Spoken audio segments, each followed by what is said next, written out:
దశాబ్ద కాలంగా టీమిండియా ఓపెనర్గా భారత విజయాల్లో కీలక పాత్ర పోషించిన శిఖర్ ధవన్ తన అంతర్జాతీయ క్రికెట్కు ఆగస్టు 25న రిటైర్మెంట్ ప్రకటించాడు.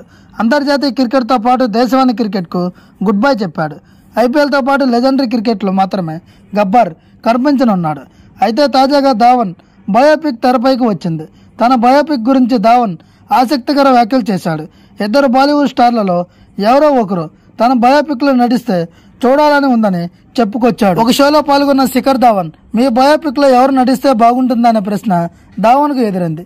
దీనికి మాజీ ఓపెనర్ స్పందిస్తూ అక్షయ్ కుమార్ లేదా రణ్వీర్ సింగ్లలో ఒకరు నా బయోపిక్లో నటిస్తే చూడాలని ఉందని అన్నాడు. బాలీవుడ్లో అక్షయ్ కుమార్కు అన్ని రకాల పాత్రలు చేయగలడనే పేరు ఉంది. మరోవైపు రణ్వీర్ సింగ్ ఇండియాలో అత్యంత ఎనర్జెటిక్ హీరో. ఇప్పటికే 83 అనే సినిమాలో కపిల్ దేవ్ పాత్రను ఇతను అద్భుతంగా పోషించాడని ప్రశంసలు దక్కాయి. 2010లో విశాఖపట్నంలో ఆస్ట్రేలియాతో వన్డేలో అరంగేట్రం చేసిన ధవన్ 14 ఏళ్ల కెరియర్లో 167 మ్యాచ్లు ఆడాడు. 17 సెంచరీలు, 39 హాఫ్ సెంచరీలతో సహా 6,793 పరుగులు చేశాడు. 2022లో బంగ్లాదేశ్తో చివరి వన్డేలో పోటీ పడ్డాడు. 2023లో మొహాలీలో ఆసీస్ పై టెస్టు అరంగేట్రం చేసిన ధవన్ 2018లో ఇంగ్లాండ్తో చివరి మ్యాచ్ ఆడాడు. 34 టెస్టుల్లో 2,315 పరుగులు చేశాడు.